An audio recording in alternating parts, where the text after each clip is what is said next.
Republican Congressman Mike Gallagher of Wisconsin was at today's hearing. He served in the Marine Corps as an intelligence officer. Congressman, good to have you with us today. Obviously, there's a lot of tension right now about what's going on and the results that we're seeing and the fight that is being waged between Ukraine and Russia.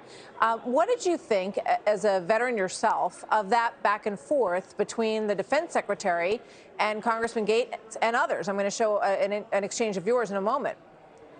Well, the fact is, Martha, that we are certainly not ahead when it comes to hypersonics, and we should be troubled not only by that fact, but by the fact that when the Chinese tested a hypersonic missile that flew all the way around the globe last year, that apparently we were caught off guard. Our intelligence community, senior defense officials, it just shows you how complacent we have gotten when it comes to the China threat.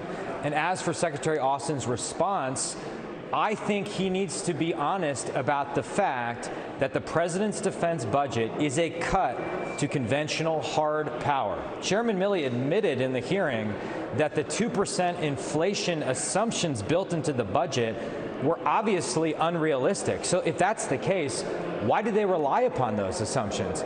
And the problem is, if inflation continues at 7%, that $773 billion number that they're bragging about, in terms of purchasing power parity, is closer to $600 billion.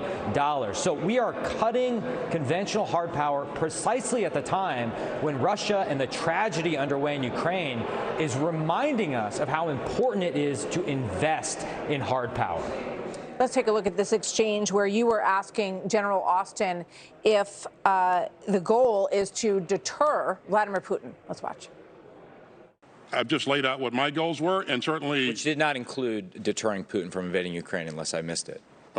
It was an objective of the government to deter Putin, but as General Milley described, it's very difficult to do unless you put forces on the ground, and that's a decision that we made early in the effort here, that we're not going to put forces in Ukraine to fight Russia. What do you think about that when you rewatch? Well, here's the issue and why I asked the question. The Pentagon has been going around bragging about the success of their strategy in Ukraine. They're using it to validate the whole foundation of the national defense strategy that was released a week ago, something they're calling integrated deterrence. The only problem with bragging about success in Ukraine is that, in fact, deterrence failed in Ukraine. And finally, Secretary Austin admitted that, though it took me multiple follow-ups because he immediately went to talk about all the wonderful things that are happening in Ukraine. We failed to deter Vladimir Putin in Ukraine because we relied solely on the threat of sanctions, and we did not rely on American hard power. And indeed, Secretary Austin and Chairman Milley in that same session admitted finally that the only thing that might have actually deterred Putin is American hard power. And the reason that matters is because the same is true in the Indo-Pacific with China. If we do not invest in hard power in the Pacific, the Chinese are going to launch an invasion of Taiwan, and that is going to be a disaster for the free world.